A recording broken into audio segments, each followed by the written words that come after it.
profesa yali akontana n'ebyo ebyali mu bbaluwa ye gye yakkiriza mu buwandiike kuba akakiiko kalaba nti omulimu guno gwaweebwa Stella n'ebyo byonna byetogedde nga mwebiri yagikkiriza mu buwandiike era n'agamba nti ajja kukola.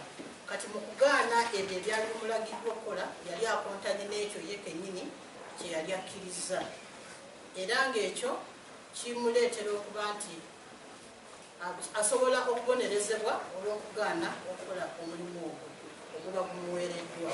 Akakiiko kaazuula nti wadde Stella Nyanzi ne Profesa Mamdan bagezaako okulajjana eri abakulu ba yunivasite ku bintu ebyali bigenda mu maaso wakati waabwe bombi, abakulu ba akakiiko tekaalabawo kyakolebwa ku kusaba kwabwe emyaka gyonna gye babadde bakola ki balajjanira yunivasite kwekyo ekiri wakati waabwe mu kubawabula oba ono alina okusomesa oba talina kusomesa tewaliwo ekiraga nti baddibwamu muyo bye baali basabye okuddibwamu. Kati kino akakiiko ne kakizuula nti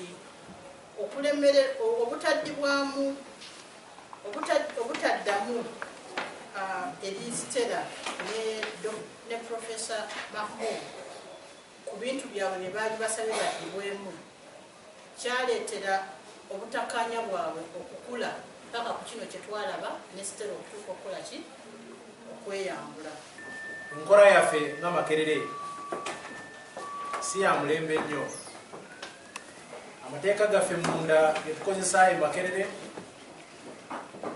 tetugagoberera bulungi. N'olwekyo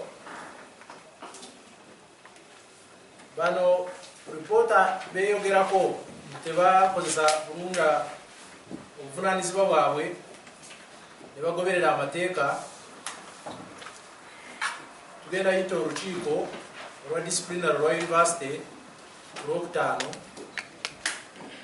tuyite mu lipoota eno bulungi byetunaasanga nti be baleeta ensobi abo ebyabwe biri mu katale.